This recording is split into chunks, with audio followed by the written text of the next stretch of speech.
আসসালামু আলাইকুম প্রিয় লিসেনার্স, সবাই কেমন আছেন? আশা করছি সবাই ভালো আছেন। আলহামদুলিল্লাহ, আমি অনেকটাই ভালো আছি। আমি আবার আপনাদের মাঝে ফিরে এসেছি ভূত এফএম উইথ এমজে। নতুন এপিসোড, নতুন ভৌতিক ঘটনা নিয়ে। চলুন বেশি কথা না বাড়িয়ে মূল ঘটনায় চলে যাওয়া যাক। আজকে যেই ভৌতিক এবং প্যারানরমাল ঘটনা আপনাদের সাথে শেয়ার করব, সেই ঘটনাটি ইমেল করে পাঠিয়েছেন আমার প্রিয় এক লিসেনার্স, প্রিয় ভাই। সে প্রথমেই বারণ করেছে তার নাম এবং তার ঠিকানা হাইড করার জন্য। তো চলুন সে যেইভাবে আমাদেরকে লিখে তার জীবনে ঘটে যাওয়া অলৌকিক ঘটনা পাঠিয়েছেন, ঠিক সেইভাবেই আপনাদেরকে আমি পড়ে শোনাচ্ছি। আসসালামু আলাইকুম প্রিয় মামুন ভাই, কেমন আছেন? আজকে আপনাদের সাথে আমার জীবনের সাথে ঘটে যাওয়া এবং আমার ফ্যামিলির সাথে ঘটে যাওয়া দুটি ঘটনা আপনাদের সাথে শেয়ার করছি। যদি ভালো লাগে আপনাদের কাছে পড়ে, তো অবশ্যই আপনাদের লিসেনারদের সাথে শেয়ার করবেন। তো আর কথা বাড়াবো না, আমি ঘটনাটি আপনাদেরকে শোনাচ্ছি। সময়কাল বেশি দিন আগের নয়, 6 মাস বা 7 মাস হবে। আমি কলেজে পড়ি, আর আমরা নতুন একটি এলাকা গড়েছি। পুরন বাড়ি ছেড়ে নতুন একটি এলাকা করে নতুন বাড়ি করেছি এখানেই। তো সেইখান থেকে আমার কলেজে যেতে প্রায় আধা ঘন্টার মতো লেগে যায়।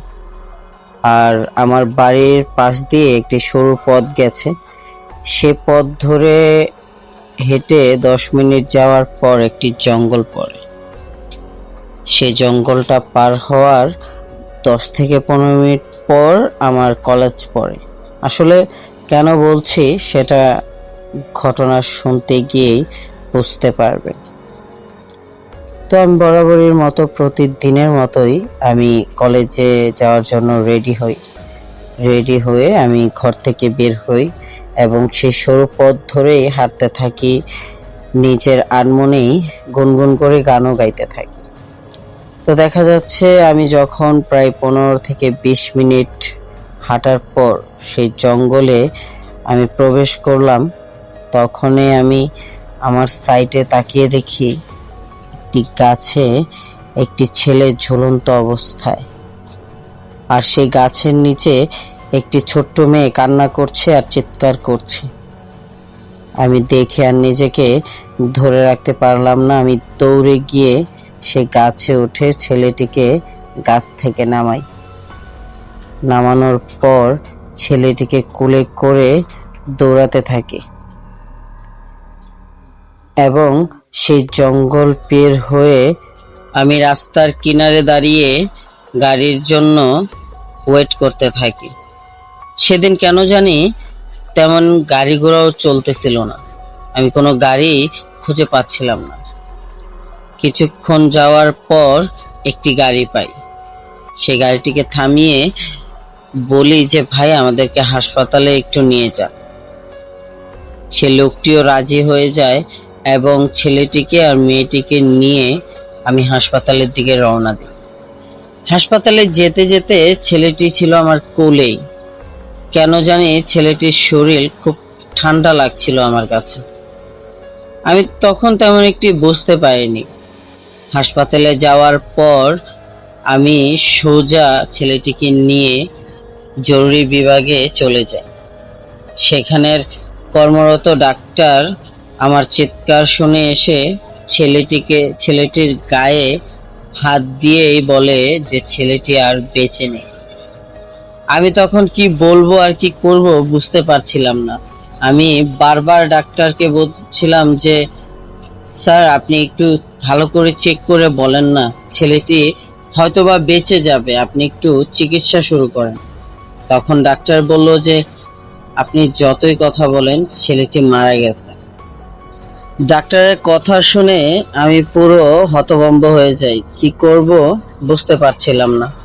তখন সেই ছোট্ট মেয়েটির কাছ থেকে তার বাড়ির নাম্বার নিয়ে সেই ছেলেটির ফ্যামিলিকে ফোন দিয়ে সব ঘটনা খুলে বলি। তখন তারা অনেকক্ষণ সময় পর সেই ফ্যামিলি আসে। সেই ছেলেটির ফ্যামিলি আসার পর আমি আর ওইখানে থাকি না। ওইখান থেকে তাদের কাছ থেকে বিদায় নিয়ে আমি চলে আসি। আমার কেন জানি খুব খারাপ লাগছিল। বারবার ছেলেটির মুখখানা আমার চোখে ভেসে উঠছিল। আমি কি করব, কি বলবো কিছুই বুঝতে পারছিলাম না। আমি সেদিন কলেজে না গিয়ে সোজা বাড়িতে চলে যাই। বাড়িতে যাওয়ার পর আমার মা আমাকে বলছিল যে বাবা, আজকে তোকে দেখতে এমন কেন লাগছে? আমি কারোর সাথে তেমন কোনো কথা বলি না। নিজের রুমে গিয়ে দরজা বন্ধ করে দিয়ে খাটের উপর শুয়ে পড়ি। একটু ঘুমানোর চেষ্টা করি যে ঘুমোতে পারবো কিনা। তখন হঠাৎ করে আমার চোখ লেগে যায়। আমি ঘুমিয়ে পড়ি কখন বলতে পারি না। হঠাৎ আমি স্বপ্নে দেখতে থাকি যে ছেলেটি আমার বিছানার পাশেই বসে আমাকে বলছে যে ভাইয়া, আপনি যদি আরেকটু সময় আগে আসতে পারতেন তাহলে হয়তোবা আমি বেঁচে যেতাম। এটা বলার সাথে সাথে আমি ভয়ে চিৎকার দিয়ে ঘুম থেকে উঠি। উঠেই দেখি সেখানে কেউ নেই, তবে পুরো ঘর জুড়ে আতরের গন্ধে পুরো ঘর মগ্ন হয়েছিল। আতরের গন্ধ এতটা তীব্র ছিল যে আমার চিৎকারে আমার মা আমার ঘরে চলে আসে এবং ঘরের দরজায় নক করে। আমি দরজা খুলে দেওয়ার সাথে সাথে সে ঘর থেকে বের হয়ে সে ঘরে ঢুকে বলে যে তুই আতর দিস কবে থেকে? আমি বললাম কই মা, আতর তো আমি দেই না। বললো ঘরে এত পরিমাণ আতর যে কেউ যেন এক শিশি আতর তার কারো শরীরে দিয়ে ঘরে বসেছিল এমন মনে হচ্ছে। আমি তখন ভাবতে থাকলাম যে স্বপ্নটা কি সত্যি ছিল নাকি স্বপ্নটা শুধু স্বপ্নই ছিল। সেদিন আর কোনো কিছুই আমি উপলব্ধি করতে পারিনি। আমি আস্তে আস্তে 2-4 দিন যাওয়ার পর আমি রাতে যখন খাওয়ার দাওয়া শেষ করে ঘুমোতে গিয়েছিলাম, ঘরের দরজা বন্ধ করে দিয়ে আমি ঘুমোতে গিয়েছিলাম। তখন যখন আমি ঘুমোতে যাব ঠিক তখনই আমি সেদিনের মতোই আতরের ঘ্রাণ আমার নাকে পেতে থাকি। কেন জানো ওই আতরের ঘ্রাণটা খুব তীব্র হতে থাকে, এমন মনে হচ্ছে কেউ কারোর শরীরে আতর দিয়ে আমার সামনে বসে আছে। ঠিক তখনই আমার বাম দিকে তাকিয়ে দেখি ওই ছেলেটি আমার মাথার পাশেই বসে আছে এবং আমার দিকে তাকিয়ে খুব মিষ্টি একটি হাসি দিয়ে বলছে, ভাইয়া আপনি ঘুমাচ্ছেন? আপনার জন্য কিছু খাবার এনেছিলাম। আমি তখন খুব ভয় পেয়ে যাই এবং খাট থেকে নেমে যাই। তখন আমাকে বলছে, ভাইয়া আমাকে ভয় পাবেন না, আমাকে ভয় পাওয়ার তেমন কোনো কিছুই নেই। আমি আপনার জন্য অনেক রকমের খাবার এনেছি। আমি এসব কথা শুনতে শুনতেই আমি সেন্সলেস হয়ে মাটিতে পড়ে যাই। আমার যখন জ্ঞান ফিরে তখন দেখি আমার মার কোলে আমি শুয়ে আছি। আমার মা আমাকে বলল যে কি হয়েছে তোর? তোর কি কোনো সমস্যা বা তোর কি শরীর খারাপ? তখন আমার মাকে সব আমি খুলে বলি। মা সব ঘটনা শোনার পর আমাকে নিয়ে আমাদের এলাকার এক বড় কবিরাজের কাছে নিয়ে যায়। কবিরাজের কাছে নিয়ে কবিরাজকে আমার সাথে ঘটে যাওয়া ঘটনাগুলি কবিরাজকে বলে। কবিরাজ শোনার সাথে সাথেই বলে একটি খারাপ অবয়ব আমার পিছু ছাড়বে না, তাই সে কিছু ঝাড়ফুঁক করে পানি পড়া দেয় আর একটি তাবিজ দিয়ে বলে যে তাবিজটা তোমার সাথেই রেখো, এই তাবিজটা যেন কোনোভাবেই না হারায়। সে তাবিজটি নিয়ে আমি বাড়িতে চলে যাই এবং সে তাবিজটা যতদিন আমার সাথে ছিল কোনো প্রবলেমই হয়নি। একদিন আমার বাড়ির এক অনুষ্ঠানে আমি কি করছিলাম সেটা আমার মনে নেই, তবে সেই তাবিজটা সে অনুষ্ঠানের পর থেকে আমি তাবিজটার খুঁজে পাচ্ছিলাম। সেদিন রাতেই আমি যখন ঘুমোতে যাই, তখন আমি বিছানায় শোয়ার পর আমি শুনতে পাই আমার খাটের নিচে কিসের যেন এক আওয়াজ। তখন আমি খাট থেকে নেমে নিচে তাকিয়ে দেখি সে ছেলেটি আমার দিকে বিকট ভাবে তাকিয়ে থাকে এবং আমাকে বলতে থাকে যে, ভাইয়া, আপনি যে কাজটি করেছেন একদমই ঠিক করেননি। এটা বলার সাথে সাথে ছেলেটি খাট থেকে বের হয়ে আমার গলা চেপে ধরে। আমাকে সে মারার চেষ্টা করে, এমন ভাবে চেপে ধরেছিল তখন আমি কিছুই বলতে পারছিলাম না। আর বলে রাখা ভালো যে আমার ফ্যামিলি খুব ধার্মিক ছিল। আমরা সবাই 5 ওয়াক্ত নামাজ পড়তাম, বিভিন্ন সূরা কালামও পারতাম। তো সে যখন আমার গলা চেপে ধরে তখন আমি তার আমার গলা থেকে তার হাত সরাতে পারছিলাম না সেই অভয়টার। আমি তখন আয়াতুল কুরসি পড়তে থাকি। আয়াতুল কুরসি পড়তে পড়তেই কখন যেন আমার দম বন্ধ হয়ে আমি সেন্সলেস হয়ে যাই। সকালবেলা যখন আমার সেন্স ফিরে, আমার জ্ঞান ফেরার সাথে সাথেই আমি দেখি যে আমি বিছানায় শুয়ে আছি আর সেই কবিরাজটা আমার পাশেই বসে আছে। সে আমাকে বলছে যে, তুমি একটুর জন্য বেঁচে গেছো। রাতে তোমার সাথে যা ঘটেছিল সেটা খুব ভয়াবহ হতে পারত। তুমি তাবিজটা কেন হারালে?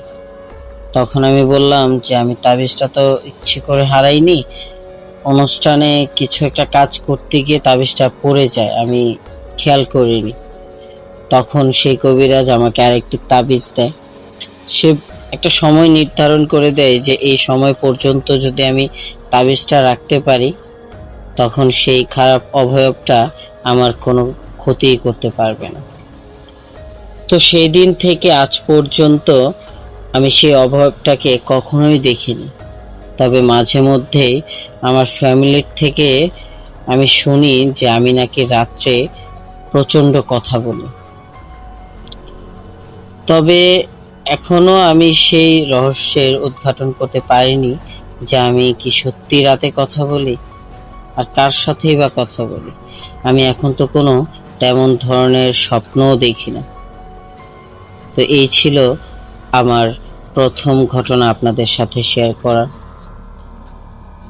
আমি এখন যে দ্বিতীয় ঘটনাটি আপনাদের সাথে শেয়ার করব এবং লাস্ট যে ঘটনাটি, সেই ঘটনাটি আমার মার সাথে ঘটে যাওয়া এক অদ্ভুত ঘটনা। আমি আগের ঘটনায় বলেছিলাম যে আমরা খুব ধার্মিক, আমরা সবাই 5 ওয়াক্ত নামাজ পড়ি। আমার মা ছোট কাল থেকেই নামাজ পড়তো। আমার মার যখন 19 বছর তখনকার ঘটনা এটি। আমার মা বরাবরের মতো প্রতিদিনের মতোই আসরের নামাজ পড়ে সে কোরআন শরীফ তেলাওয়াত করছিল। সে যখন কোরআন তেলাওয়াত করছিল তার কিছুক্ষণ পরেই তার রুমের মধ্যে তীব্র আতরের ঘ্রাণ পায় সে। সে চারিদিকে তাকিয়ে কাউকে খুঁজে পাচ্ছিল না। কোথা থেকে এত তীব্র আতরের মিষ্টি গন্ধ কোথা থেকে আসছিল আমার মা কোনোভাবেই বুঝে উঠতে পারছিল না। তো তখন সে কোরআন শরীফ তেলাওয়াত শেষ করে সে বাড়ির কাজকর্মে মগ্ন হয়ে যায়। সে যখন বাড়ির কাজকর্ম শেষ করে মাগরিবের নামাজ পড়ে সে আবারও কোরআন শরীফ নিয়ে বসে, তখন আবারও ঠিক একইভাবে সে আতরের ঘ্রাণ পাচ্ছিল।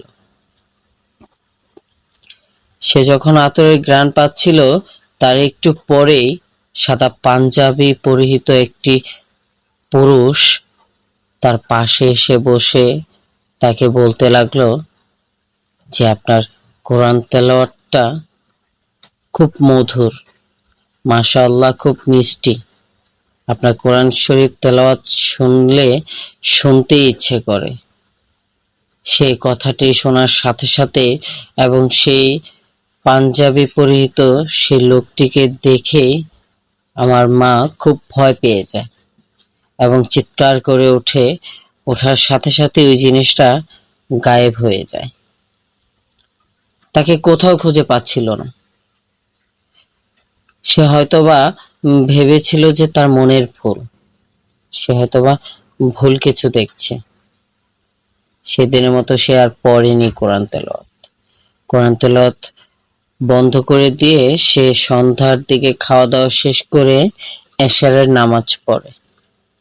নামাজ পড়ে সে যখন আবারও কোরআন তেলাওয়াত করার জন্য কোরআন শরীফ নিয়ে সে কোরআন তেলাওয়াত করছিল, তখন আবারও ওই লোকটি তার সামনে এসে বসে তাকে বলতে লাগে যে আপনি এত মধুর করে কিভাবে কোরআন তেলাওয়াত করেন। তার এত সুন্দর পাঞ্জাবি, সে এত সুন্দর ছিল যে আমার মা দেখার সাথে সাথে অবাক হয়ে তাকিয়ে থাকে এবং সেই লোকটির কথা শুনতে থাকে। হঠাৎ করে যখন আমার মার ঘোর ভেঙে যায়, সে ভাবতে থাকে যে ছেলেটি কোথা থেকে আসার, কোথা থেকে চলে যায়। আমার মার মনে এক অজানা ভয় আঁকড়ে ধরে। আমার মা চিৎকার করেই তখন সেন্সলেস হয়ে যায়। চিৎকার শুনে আমার নানা নানি তখন আমার মার রুমে এসে দেখে যে মা কোরআন শরীফের পাশেই পড়ে আছে। তো তখন তারা তাকে উঠিয়ে মাথায় পানি দিয়ে তাকে যখন জ্ঞান ফিরায়, আমার মাকে জিজ্ঞাসা করে আমার নানু যে তোর কি হয়েছে, কিছু থেকে কি ভয় পেয়েছিস? তখন আমার মা আর কিছু বলল না, বলল যে না, আমি হঠাৎ করেই ভয় পেয়ে গেছি। তখন আর আমার নানুকে কিছুই বলে না। সেদিনকার মতো সেই ঘটনাটি ওইখানেই হয়তোবা স্টপ হলে খুব ভালো হতো, কিন্তু সেদিন থেকেই শুরু হয় সেই ঘটনা। আমার মা সেদিন ফজরোক্ত নামাজ পড়ে যখন সে আবারও কোরআন তেলাওয়াত নেয়, তখন আমার মার মনে এক অজানা ভয় আঁকড়ে ধরে। মার খুব ভয় হচ্ছিল যে আবারও যদি কোরআন তেলাওয়াত করলে সেই লোকটি আবারও চলে আসে। আবারও মা এটাও ভাবছিল যদি সেই জিনিসটার ভয়ে কোরআন তেলাওয়াত পড়া বন্ধ করে দেয়, তখন যদি আল্লাহ তাআলা নারাজ হয়ে যায়। সেই কথা ভেবে সে কোরআন তেলাওয়াত নিয়ে পড়তে থাকে। কোরআন তেলাওয়াত যখন করতে থাকে, তখন সে আতরের গন্ধ আবারও আমার মার নাকে লাগে। সেই গন্ধ পাওয়ার সাথে সাথে সে লোকটি আবারও হাজির হয়ে বলছে, আমাকে দেখে ভয় পাবেন না, আমাকে দেখে ভয় পাবেন না, আপনার কোরআন তেলাওয়াত শোনার জন্যই আমি বারবার আপনার সামনে চলে আসছি। আমি আপনার সামনে বসে কোরআন শরীফ পড়া শুনতে চাই।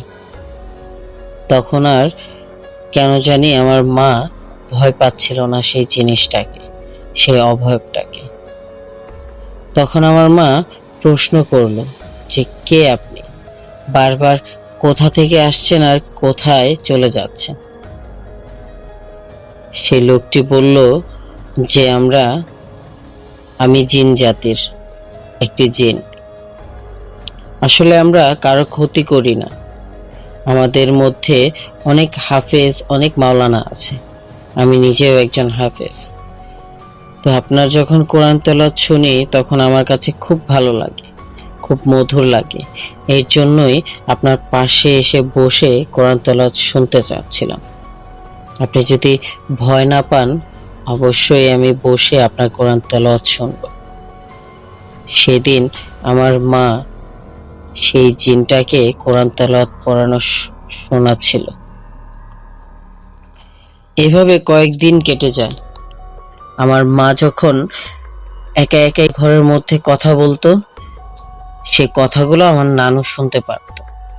একদিন আমার নানু দেখে যে আমার মা খাটের উপর বসে, কেউ নেই ঘরের মধ্যে, এমন ভাবে কথা বলছিল যে তার পাশে কেউ হয়তোবা বসে আছে।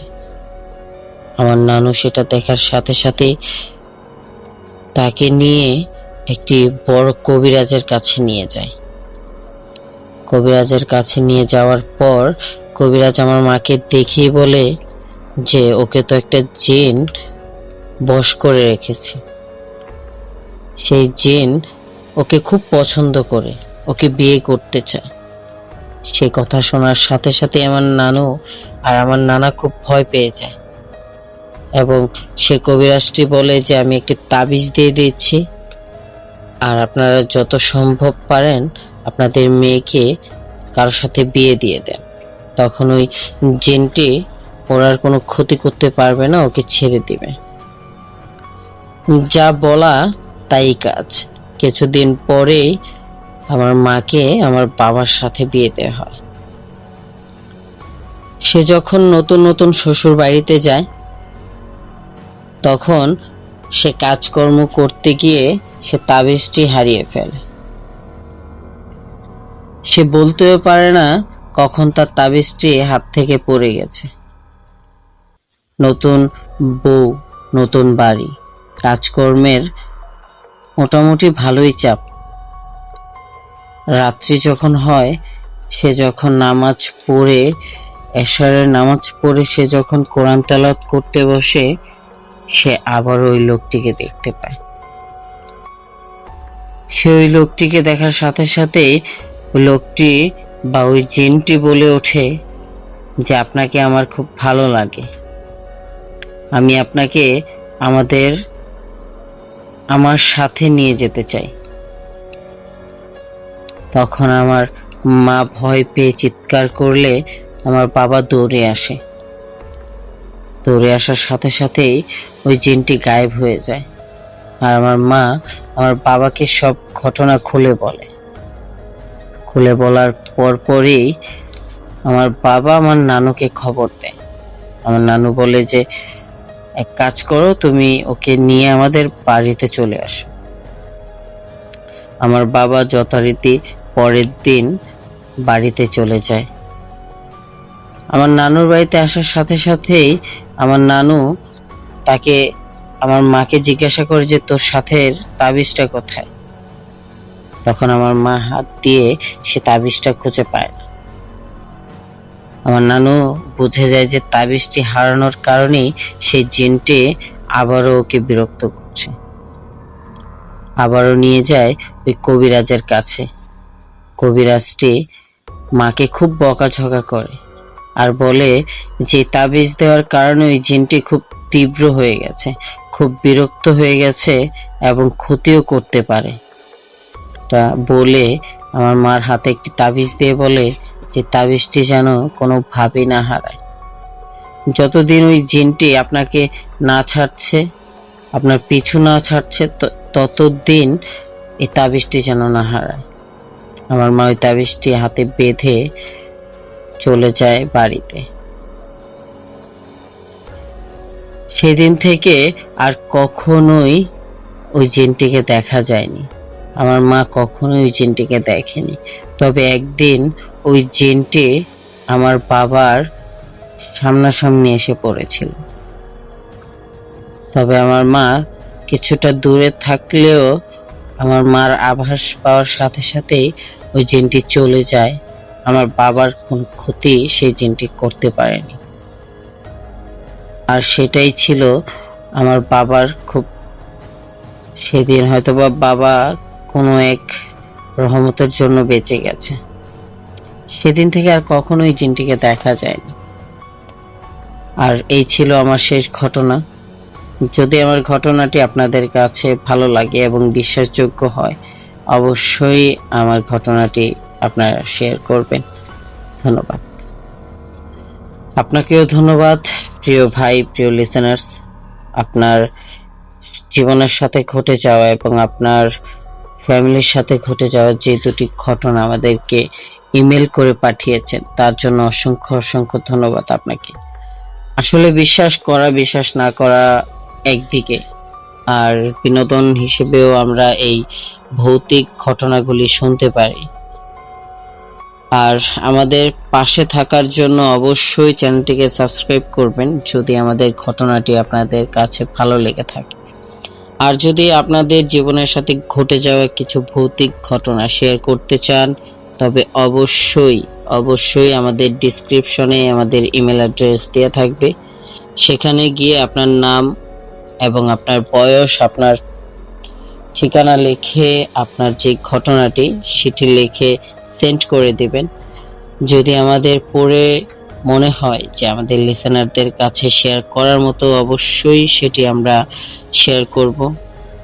তো চলুন আর কথা বেশি না বাড়িয়ে আমরা নেক্সট ঘটনাটিতে চলে যাই।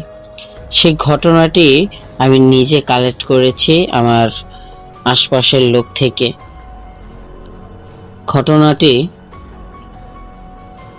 সেই ঘটনাটি আমার এক দুঃসম্পর্কের চাচার সাথে ঘটে যাওয়া।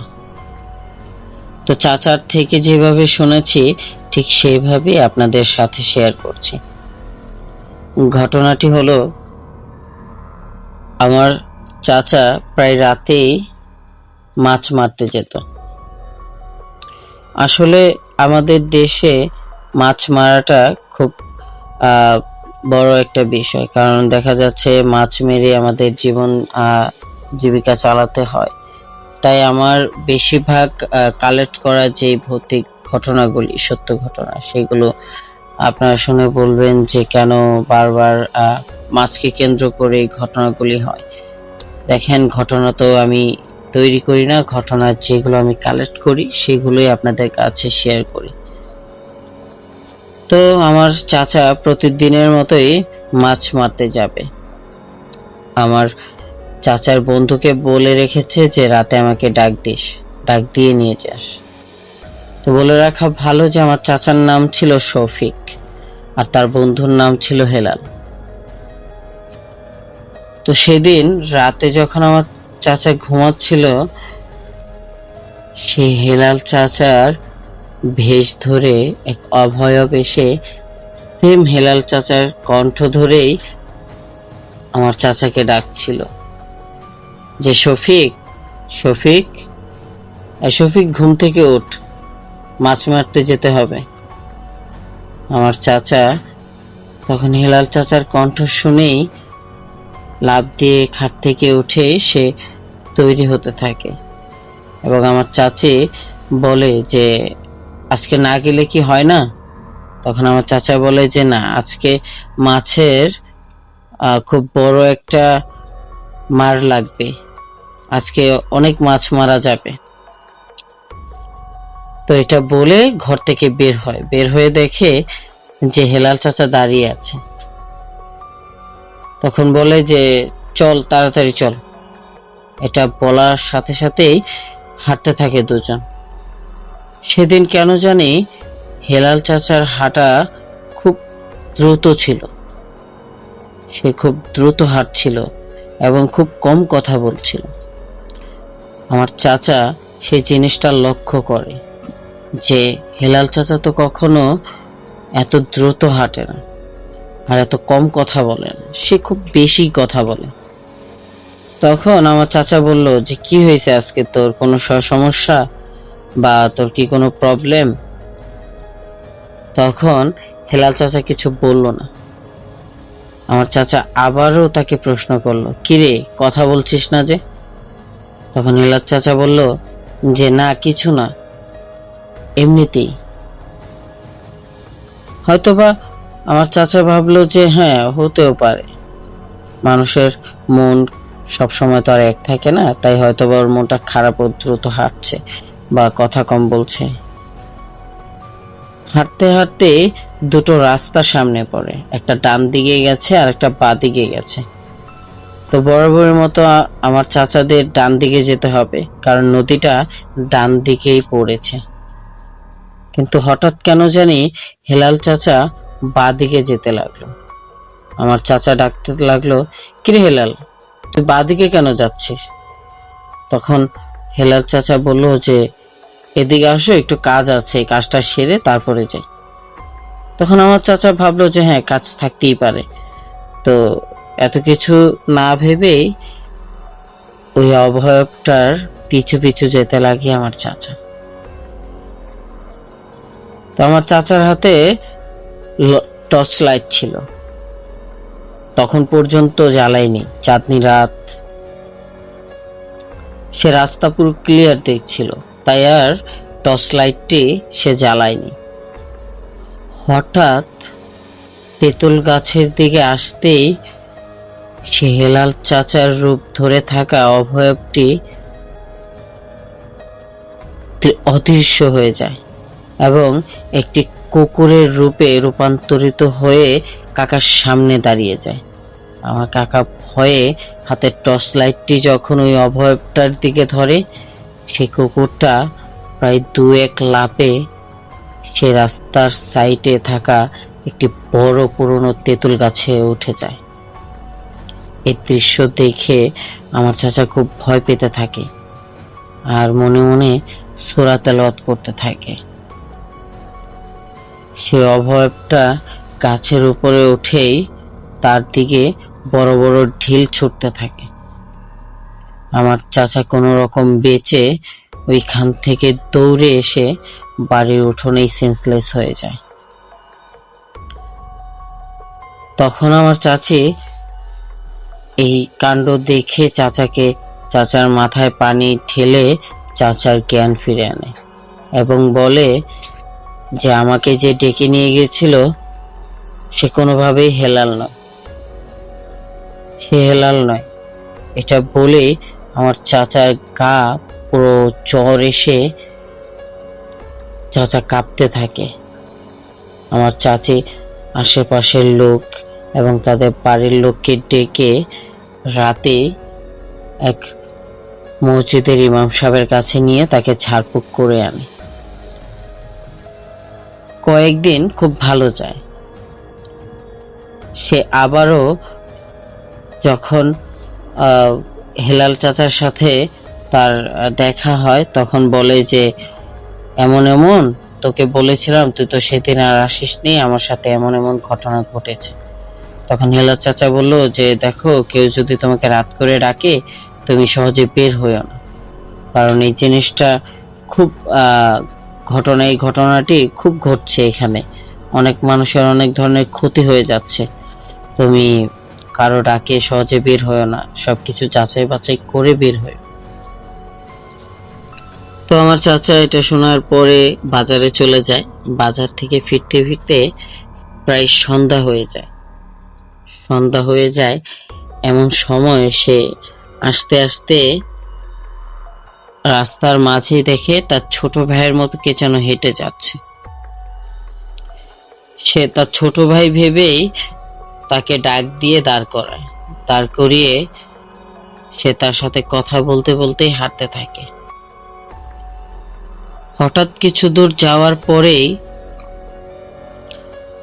সে লোকটার কথা চেঞ্জ হয়ে যায়, কেমন যেন কথার কণ্ঠস্বর মোটা হয়ে যায়। সে যেন কেমন অদ্ভুত ভাবে কথা বলছে। হঠাৎ করে সে লোকটা অদ্ভুত ভাবে হাসতে থাকে।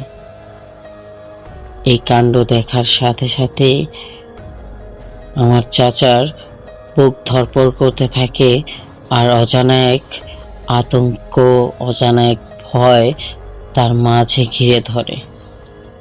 সে খুব ভয় পেতে থাকে এবং সে যখন ওই অভয়টা তার দিকে খুব বিকটভাবে তাকিয়ে হাসি দেয় এবং তাকে ধরার জন্য এগিয়ে আসে, তখন সে ভয় পেয়ে দৌড়ে ছুটতে থাকে প্রাণপণে। ছুটতে ছুটতে সে বাড়ির কাছে এসে এক চিৎকার করে ওঠে। তার চিৎকারে সবাই চলে আসে, এসে দেখে যে আমার চাচা বাড়ির উঠোনেই সেন্সলেস হয়ে পড়ে আছে। সেই জিনিসটাকে প্রথম সেই অভয়টাকে সবাই হালকাভাবে নিলেও আজকের ঘটনার পর তারা কেউই আর এই বিষয়টাকে হালকা করে নেয়। চাচাকে নিয়ে সোজা বড় এক কবিরাজের কাছে নিয়ে তাকে তাবিজ দিয়ে নিয়ে আসে ঝাড়ফুঁক করি। আল্লাহর রহমতে সেদিনের পর থেকে সে আর কোনো অভয়বের কবলেও পড়েনি, অভয়বকে দেখেওনি। তো এই ছিল আমার শেষ এবং তৃতীয় ঘটনা। তো প্রিয় লিসেনার্স, আশা করছি আমার ঘটনাগুলি আপনাদের কাছে ভালো লেগেছে। যদি ভালো লেগে থাকে অবশ্যই চ্যানেলটিকে সাবস্ক্রাইব করবেন এবং বেল আইকনটি ক্লিক করে রাখবেন। আর আপনাদের সাথে ঘটে যাওয়া, আপনাদের ফ্যামিলির সাথে ঘটে যাওয়া কোনো ঘোস্ট রিলেটিভ এবং ভৌতিক ঘটনা যদি ঘটে থাকে অবশ্যই আমাদের সাথে শেয়ার করবেন এবং আপনাদের ঘটনাগুলি আমাদেরকে শেয়ার করে আমাদের চ্যানেলটিকে এবং আমাদের পাশে থাকার অনুরোধ রইল। অবশ্যই ভালো থাকবেন, সুস্থ থাকবেন। আসসালামু আলাইকুম।